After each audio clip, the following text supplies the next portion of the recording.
कल बताए थे कि कोई पॉइंट किसी लाइन पे है, ये कैसे चेक करते हैं?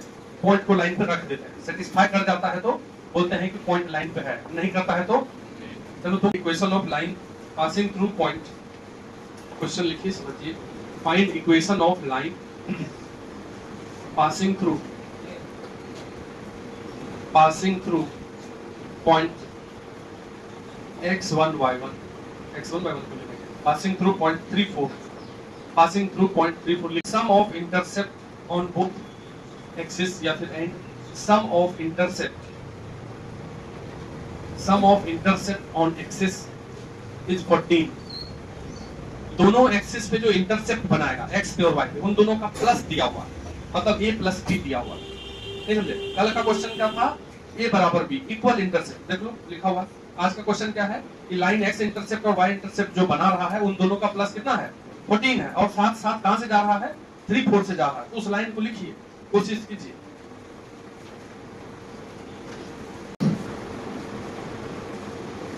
अरे क्वेश्चन में क्या दिया हुआ है कि लाइन है ऐसा जो a काट रहा है x एक्सिस पे, तो a प्लस b दिया हुआ है, और दिया हुआ है किसी लाइन पे कहीं 3,4 और कुछ नहीं दिया, तो लाइन लिख दीजिए। दो चीज दिया है यहाँ पे, एक पॉइंट दिया है और इंटरसेप्ट के बारे में कुछ दिया हुआ, ठीक है?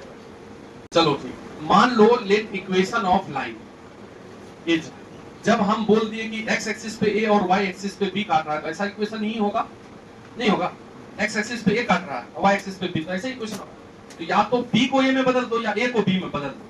अगर हम a बराबर लिखते हैं 14 माइनस b, चलेगा, वहां रख देते हैं x upon 14 minus a plus 14 minus b y upon b equal to, एक ही चीज अननोन हो तो निकालना आसान होता है। अरे हार्दिक निकलो वहां से, नहीं पढ़ो, निकलो, या मैं के बगल में क्या देख लिया दोनों एक दूसरे में, एक दो मिनट नहीं छोड़ा, वही मैं के बगल में दिखा दो। अस्थिर से समझो, तुम तेज हो लेकिन ध्यान नहीं दे रहे हो, अपने ही पैर पे कुल्हाड़ी मार रहे हैं, मेरा क्या लोगे? ये लाइन हो गया, क्या यही आंसर देते? यहाँ तो बी नहीं पता है ना, आंसर अगर दे दिया ऐसा जिसमें एक्स वाई के अलावा यदि कुछ अननोन हो तो गलत हो गया। स्टेट लाइन के इक्वेशन में एक्स और वाई अननोन हो, बाकी सब नोन होना चाहिए। अब तुम वहां लिख दिए ये पता ही नहीं है, तब कैसे होगा? तो इसी बी को निकालने के लिए जरूर क्वेश्चन वाला एक डेटा छिपा के रखा है, वही जो दिया है। क्या दिया है? This line is passing through point 34, यानी कि 34 इसको सेटिस्फाई करा दें। ये जो लाइन है, समझना है बात को, स्टार्टिंग में कैसे सॉल्व करते हैं। This line is passing through, कहां से पास कर रहा है? बोलो, पॉइंट 3,4। तो 3-4 को इस पे जाके रख दीजिए, x की जगह 3 रख दीजिए, तो 3/14 माइनस b, और y की जगह 4 रख दीजिए। अब ये जो इक्वेशन आएगा इसको सॉल्व करके b ही निकलेगा, क्योंकि यहाँ और कोई अननोन है, तो सॉल्व करते चले जाएंगे। इसके बाद एलसीएम लेंगे, एलसीएम क्या होगा? b इंटू 14 माइनस b, ये b उधर जाएगा 3b प्लस 14 माइनस b उधर इंटू होगा, तो 14 into 4 56 minus 4b equal to 1। तो ये 56 माइनस b ये उधर चला जाएगा, तो b into 14 minus b। Solve करते हैं इसको, तो 56 minus b is equal to 14b minus b square. सबको एक तरफ करोगे तो b स्क्वायर, 14b इधर आएगा तो क्या हो जाएगा? माइनस 15b और प्लस 56 इक्वल टू 0। क्वाड्रेटिक है, सही है क्या? क्वाड्रेटिक है, 56 है और 15 का 8 7। अरे यार, तो ये हो जाएगा b minus 7 into b minus, सही लिख रहे हैं? b का 2 वैल्यू आया, जब b का 2 वैल्यू आया, एक अभी 2 वैल्यू आया, करस्पॉन्डिंग आएगा वैल्यू। अगर b को हम 7 मानते हैं तब a भी 7 होगा, तब ना दोनों मिला के 14 होगा। और अगर तुम b को बोलते हो 8 तब a क्या होगा? 6, तब ना दोनों मिला के 14। इसलिए there are 2 lines are possible. Line क्या होगा? पहला x बाय a की जगह 7 लिख दीजिए, y की जगह 7 लिख दीजिए, ये भी पॉसिबल है। और ये भी पॉसिबल है कि x की जगह नीचे 6 दे दीजिए, y की जगह 8 दे दीजिए। ये दोनों लाइन ऐसा पॉसिबल है। इस टाइप से 3-4 से जाने वाला 2 लाइन पॉसिबल है, ऐसा एक लाइन और हो सकता है, समझ रहे? तो आंसर आ गया, इसलिए 2 लाइन पॉसिबल नहीं आता, एक आता, एक पे पॉसिबल। चलो लिखो, कन्वर्जन ऑफ स्टेट लाइन। अभी और फॉर्म बाकी है, 4 फॉर्म बताएंगे। Conversion of state line from one two another, from one form to another. एक फॉर्म से दूसरे फॉर्म में कन्वर्जन, स्ट्रेट लाइन को बदल देंगे। कन्वर्जन ऑफ स्ट्रेट लाइन लिख लिए, क्वेश्चन लिख लिए, सॉल्यूशन लिख लिए, लिखना। Conversion of straight line from one form to another. तो सबसे पहले लिखो general form to, general form to slope intercept form. General form से स्लोप इंटरसेप्ट फॉर्म में कन्वर्जन। जनरल फॉर्म किसको बोलते हैं? तो देखो ये कौन सा फॉर्म है? शुरुआत में जब स्ट्रेट लाइन शुरू किए थे तो लिखवाए थे any equation in this form will give a straight line, ये लाइन लिखवाए थे। तो इसको हम जनरल फॉर्म ऑफ लाइन बोलते हैं। लीनियर इक्वेशन का जो जनरल इक्वेशन होता है वही है जनरल इक्वेशन ऑफ स्ट्रेट। इसको हम बदल के स्लोप इंटरसेप्ट फॉर्म में करना चाहेंगे तो तुरंत कर देंगे। स्लोप इंटरसेप्ट फॉर्म में क्या होता है अभी बताएं कि y अलग होता है और बाकी सब उधर होता है, इसमें मिक्स है। तो ऐसा इक्वेशन यदि दे लिखा हुआ हो, कैसा? ये जनरल इक्वेशन सामने है ax plus by plus c equal to 0 और इसको उसमें कन्वर्ट करना है तो y वाले को इधर रखने दो, बाकी सब उधर फेंक दो। माइनस ax माइनस, इधर केवल y होना चाहिए, एक b भी निकाल देते हैं, b को नीचे लेके चलेंगे, माइनस a बाई bx और माइनस c बाई b। तो ये जो माइनस a बाई b है ये क्या है? स्लोप।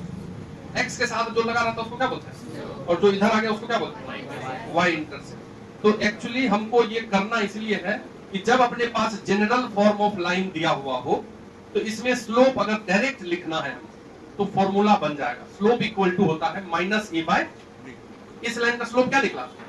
तो माइनस a बाय b, यानी कि माइनस a होता है coefficient of x, coefficient of x, और b क्या होता है? Coefficient of y।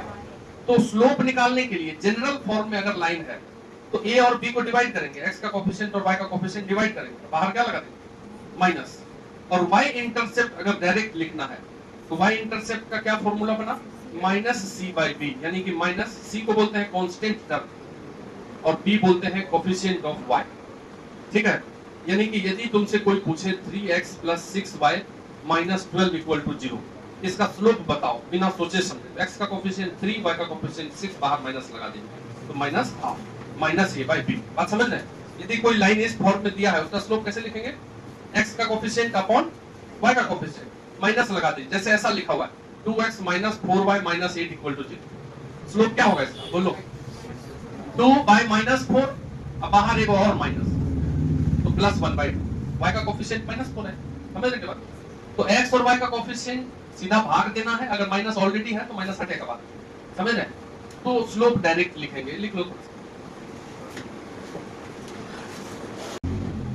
General form to intercept form. General form तो यही होता है, इंटरसेप्ट फॉर्म क्या होता है? x by a plus y by b, इसमें लाना है, इसको उठाकर उधर लेके जाना है।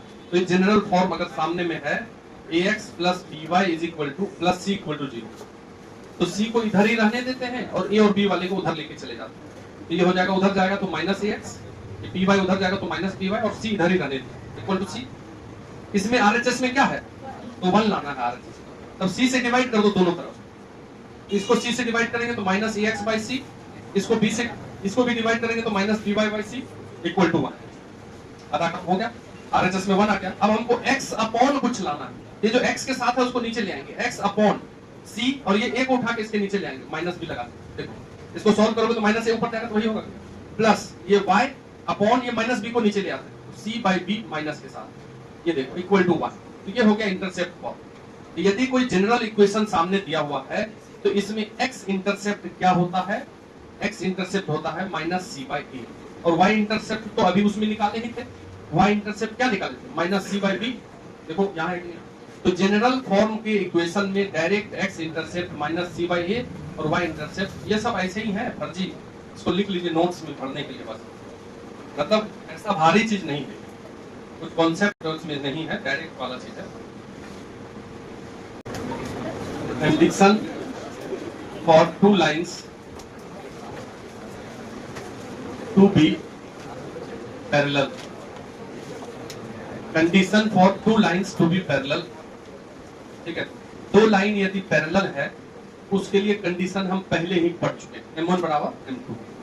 तो दो लाइन यदि जनरल फॉर्म में है a1x plus b1y, a1 b1 c1 लीजिए पहला लाइन, दूसरा ये पहला लाइन हो गया, दूसरा line a2x plus b2y plus c2 equal to 0।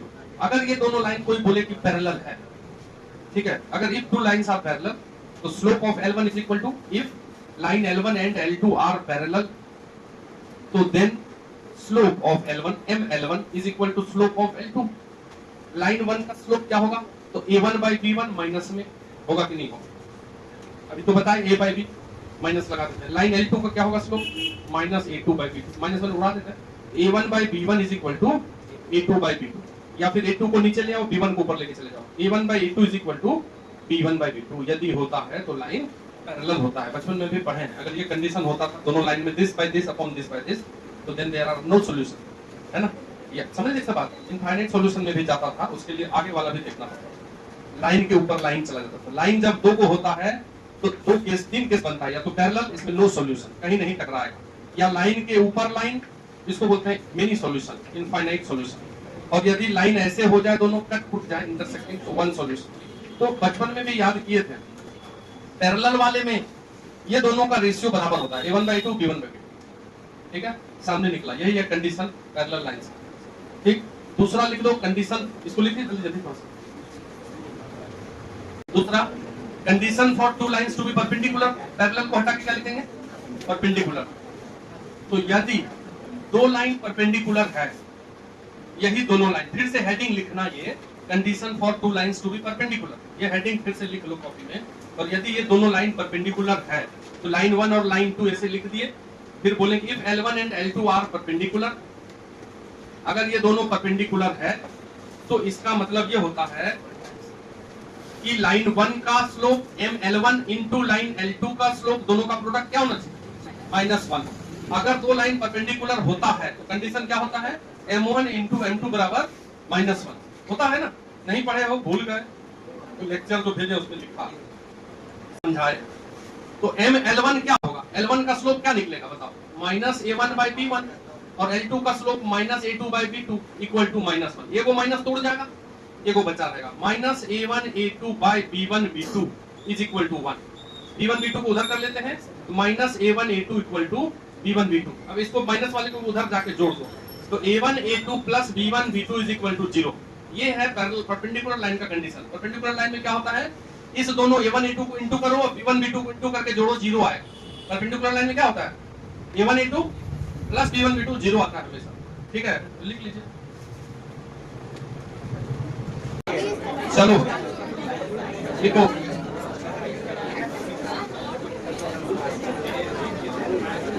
Normal form of straight line, क्या लिखा हुआ है, normal form of straight line, या फिर इसको बोलते हैं perpendicular form of straight line. Normal form या फिर परपेंडिकुलर फॉर्म, ये पांचवा हुआ फॉर्म ऑफ स्ट्रेट लाइन। बस खाली लिख लेते हैं, प्रूफ कल करेंगे, खाली इसको लिख लेते हैं। लिखो, equation of straight line, equation of straight line upon which, equation of straight line upon which length of perpendicular, लिखिए पहले बता देंगे, length of perpendicular, equation of straight line upon which length of perpendicular from origin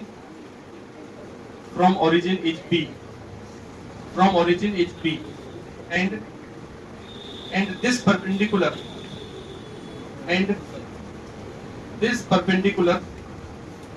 makes an angle alpha, with positive x-axis is, पहले लिख लो, केवल समझाएंगे इसको कैसे हुआ। x cos alpha plus y sin alpha is equal to p। देखो क्या लिखा हुआ है, इधर देखो एक लाइन बस, अगर कोई लाइन है, ये लाइन है, इसका इक्वेशन लिखना है, और अगर ओरिजिन से, ये 0 0 ओरिजिन है, इधर देखो बस, ओरिजिन से इस लाइन पे परपेंडिकुलर डाला गया, और इस परपेंडिकुलर का लेंथ यदि p है, लिखा हुआ है equation of straight line upon which, जिसपे length of perpendicular from origin p है, उस लाइन पे परपेंडिकुलर ओरिजिन से डालेंगे, उस परपेंडिकुलर का लेंथ क्या है, p है, एंड दिस परपेंडिकुलर, ये परपेंडिकुलर एक्स एक्सिस से, पॉजिटिव एक्स एक्सिस से यदि अल्फा एंगल बनाता है तो इस लाइन का इक्वेशन ये है अपना लाइन, इसका इक्वेशन ये होता है। अगर किसी लाइन पे ओरिजिन से लेंथ डाला गया परपेंडिकुलर और वो लेंथ दिया हुआ है p और वो परपेंडिकुलर x एक्सिस से 38 डिग्री एंगल बना रहा है, इक्वेशन होगा x cos 30 plus y sin 30 equal to perpendicular वाला लेंथ p। तो ये देख लीजिए, इसको कल पढ़ाएंगे, समझाएंगे, इसके क्वेश्चन करके।